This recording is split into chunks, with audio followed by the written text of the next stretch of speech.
ఎందుకు బీఆర్ఎస్కు ఎంపీలు ఇంతకుముందు 4 బీజేపీ ఎంపీలు ఏం చేసిండ్రు? ఏకైనా పైసలు తెచ్చిండ్రా? ఏమైనా లాభం చేసిండ్రా రాష్ట్రానికి? దయచేసి ఆలోచన చేయాలా. వట్టిగానే అలవోకగా తమాషాగా ఓట్లు వేయద్దు. భయంకరంగా ఇలా దేశం అన్ని విధాలు నష్టపోతా ఉంది.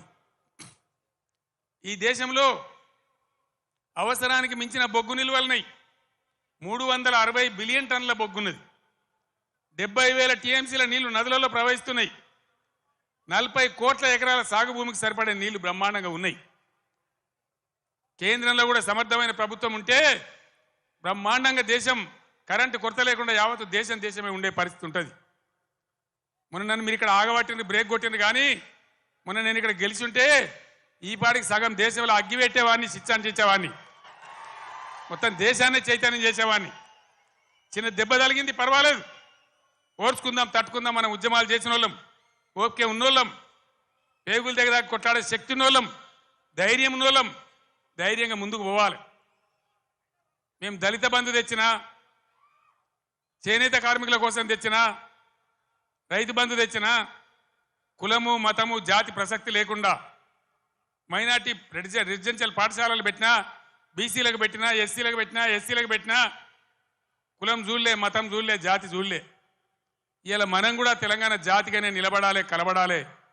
దయచేసి నేను మీ అందరినీ ప్రార్థించేది, నేను లంబా చౌడ ఉపన్యాసం చెప్పడానికి రాలే. ఒక మెసేజ్, ఒక టేకాఫ్. ఇది లక్ష్మీ గడ్డ కాబట్టి, ఇదే గడ్డ నుంచి తెలంగాణ సాధించినాం కాబట్టి నేను మీకు అందరికి ఒకసారి నమస్కరించి ఈ అప్పీల్ తెలంగాణకు చేసి బ్రహ్మాండంగా చేయాలని చెప్పి నేను ప్రయత్నం చేస్తూ ఉన్నాం. కాంగ్రెస్ గవర్నమెంట్లో మీరెవరు భయపడే అవసరం లేదు, నేను చెప్తా ఉన్నా. పోలీస్ సోదరులారా, మీకు మనవి చేస్తా ఉన్నా, మీరు అనవసరంగా గ్రామాలలో చిచ్చులు పెట్టి సోషల్ మీడియా పోస్టులు పెట్టిన వాళ్ళని కూడా బెదిరిస్తా ఉన్నారు. ఇది మంచిది కాదు. మీరు చూడండి, ప్రజల స్పందన చూడండి. నేను అడుగుతా ఉన్నా, మీకు పోలీసులకు రాజకీయాలు ఎందుకండి? ఏమెక్కడనే మీకు రాజకీయాలు? ఇలా ఎవరికి అధికారం శాశ్వతం? మేము 10 ఏళ్ళు ఉన్నాం ప్రభుత్వంలో. మా మీద కూడా కొన్ని కుక్కలు మొరిగినా కానీ ఏమని పాపాన పడిపోతాడన్నాం. కానీ మేము ఈ దౌర్జన్యాలు చేయలే. మేము ఉన్ననాడు కనుక పోలీసులు ఇయ్యాల చేసే దౌర్జన్యాలు పోలీసుతో చేయిస్తే ఈ కాంగ్రెస్ వాడు ఒక్కడు మిగులునా అసలు ఈ రాష్ట్రంలో?